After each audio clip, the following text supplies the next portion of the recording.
तो चलिए आज बात करते हैं फणीश्वर नाथ रेणु की एक अमर कहानी की, तीसरी कसम।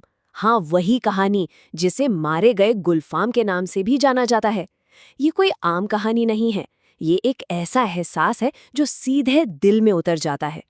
अक्सर जब दिल को चोट पहुंचती है तो हम खुद से कुछ वादे कर बैठते हैं ना, कुछ कस्में खा लेते हैं कि दोबारा ऐसा नहीं होने देंगे। बस ये कहानी उन्हीं कस्मों की है, उन वादों की है जो जिंदगी के कड़वे सबक हमें सिखा जाते हैं। इस कहानी के दिल में बसता है हीरामन, एक सीधा साधा भोला भाला गाड़ीवान। और उसकी जिंदगी पता है, दो बड़ी कस्मों के आसपास ही घूमती है। ऐसी कस्में जो उसने ठोकरें खाकर सीखी हैं। और ये कोई मामूली कस्में नहीं थी, नहीं, ये वो दो वादे थे जिन्होंने हीरामन की जिंदगी का रुख ही मोड़ दिया था। तो आखिर ये कस्में थीं क्या? चलिए देखते हैं। देखिए, ये कस्में यूं ही नहीं ली गई थीं। पहली कसम वो तब खाई जब चोर बाजारी का माल ले जाते हुए पुलिस के हत्थे चढ़ते चढ़ते बचा। अरे, जान पर बनाई थी। अपने जिगर के टुकड़े अपने बैलों को बचाने के लिए उसे अपनी नई नवेली गाड़ी तक छोड़नी पड़ गई। और दूसरी कसम वो खाई जब बांस का बोझ लादे उसकी गाड़ी बेकाबू होकर एक घोड़ा गाड़ी से जा टकराई और उसे सबके सामने जलील होना पड़ा। ये उसके दिल में घर कर गई थीं। और फिर किस्मत का खेल देखिए। एक रात जब वो चंपानगर मेले के लिए निकला तो उसकी गाड़ी में एक सवारी आई, एक रहस्यमयी सवारी, काली चादर में लिपटी एक औरत। बस उसी रात से हीरामन की दुनिया पूरी तरह बदलने वाली थी। यहीं पर हीरामन की मासूमियत की पहली झलक मिलती है। सोचिए, अंधेरी रात है, गाड़ी चल रही है और तभी चांद की एक किरण उस औरत के चेहरे पर पड़ती है। हीरामन तो बस देखता ही रह जाता है। उसके मुंह से अनायास ही निकल पड़ता है, अरे बाप, ये तो परी है। तो ये परी असल में थी हीराबाई, मथुरा मोहन नौटंकी कंपनी की एक जानी मानी अदाकारा। और उसकी आवाज इतनी मीठी, इतनी महीन कि हीरामन उसे कहता है फेनोग्लासी बोली, मतलब कांच की तरह नाजुक। अब जरा सोचिए, कहाँ हीरामन की वो सीधी सच्ची देहाती दुनिया और कहाँ हीराबाई की नौटंकी की चकाचौंध वाली जिंदगी। जमीन आसमान का फर्क है ना।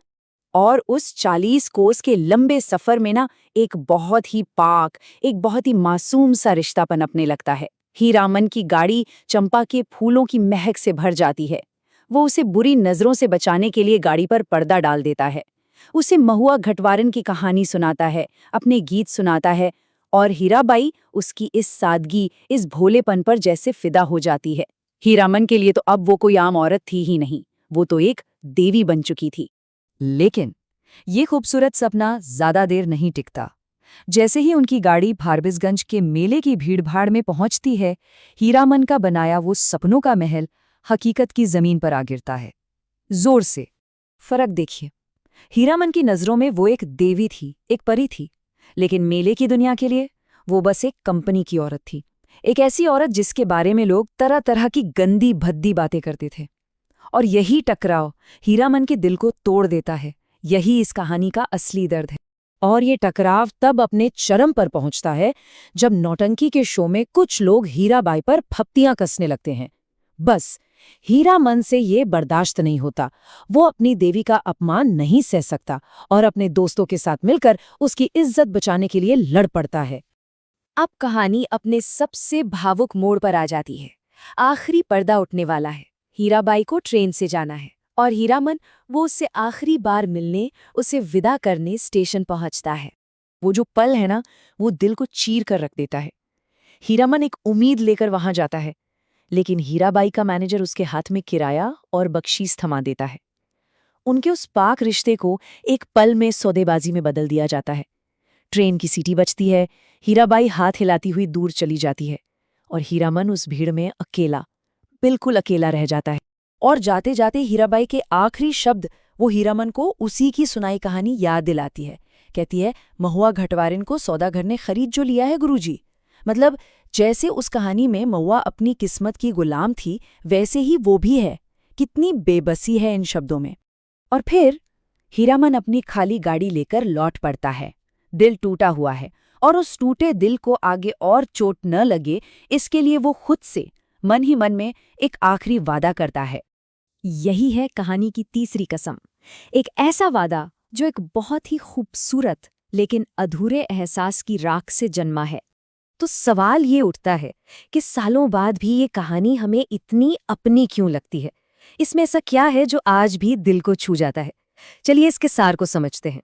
असल में ये कहानी है उस पल भर के रिश्ते की खूबसूरती की, जो जिंदगी भर याद रह जाता है। ये कहानी दिखाती है कि जब एक मासूम दिल इस मतलबी दुनिया से टकराता है तो उसे क्या कीमत चुकानी पड़ती है। हीरामन का भोलापन, वही उसकी सबसे बड़ी ताकत है और वही उसकी सबसे बड़ी कमजोरी भी। और आखिर में ये कहानी हमारे लिए एक बहुत बड़ा सवाल छोड़ जाती है, ये कि आज के इस दौर में मासूमियत, क्या ये एक अनमोल खजाना है जिसे बचाकर रखना चाहिए, या फिर ये एक ऐसा बोझ है जो सिर्फ और सिर्फ दर्द देता है? सोचिएगा जरूर।